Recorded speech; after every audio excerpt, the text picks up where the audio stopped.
toilets are also down in that hallway. Break rooms, as you know, I'm sure from yesterday, we will serve morning tea at the back of this room as well as in the reception area where you would have registered. So it looks like another beautiful. About the plants that can feel pain, or they start talking about that deserted island somewhere. If they say that to you, we say, I think we have to try and be more solution based. And we know that we know all the barriers that exist to going vegan. You know, it's always doesn't taste as nice. You don't get protein. What about the B12? It's always that's what you get hit with. Always. That's the common communication that you're having with somebody. If you don't eat dairy, you're going to be. I had someone, German woman, last week tell me, if you don't eat dairy, man, you're going to be unhealthy. And I was looking at her and I was like, do I look like I'm really sick? I mean, I can't get that. But that is just, it's almost like they've trained themselves to respond and to be defensive of why they shouldn't take that step. So one large study found that the most important thing that got people to change their behavior was not whether they wanted to change, but when they knew how to make the change. So taste is the one barrier. And people, there's essence. In fact, the ego is born when we are born. Our five senses, the hearing, the smelling, the seeing, and the big one here for us is the tasting. And feeling or touch sensation. These five sensations or senses. And with these in mind, and our attraction to all of these senses, the mind is born, which then takes up the belief of self-satisfying activities, which generally move us away from truth.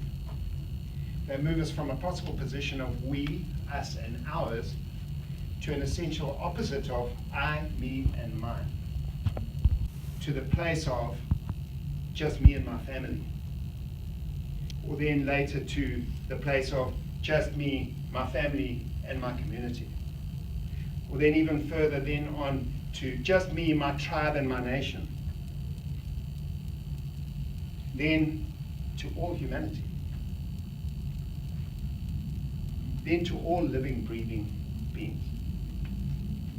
So then we absolutely conquer the ego and truly arrive at the kingdom of heaven that we spoke about earlier on, which is within.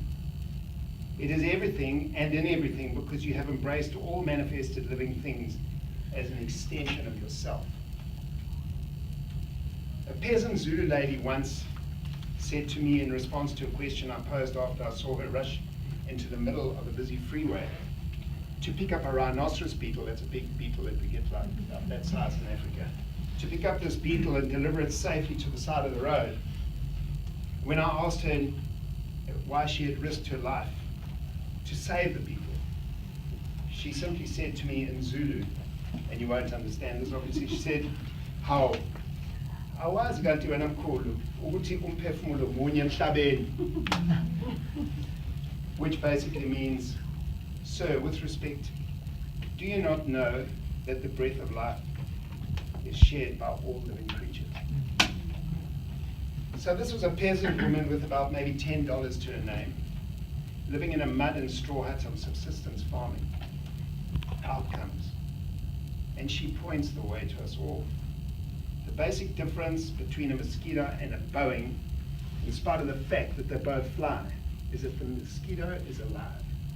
15. I don't know what the cumulative number is over the 25, 23 years or whatever it is since 1991, but it could be quite a substantial number. We feel very proud of that, and that's the chart we like to look at the end of every year. And we're quite proud of that. And the other thing that we're quite proud of is that we achieve this, and we achieve this transition solution for people who want to become vegetarians without asking for 1 cent of a donation. So our energy and our work has paid for it, and we sell a product which enables us to further our work. So this is the family. These are the grandkids, and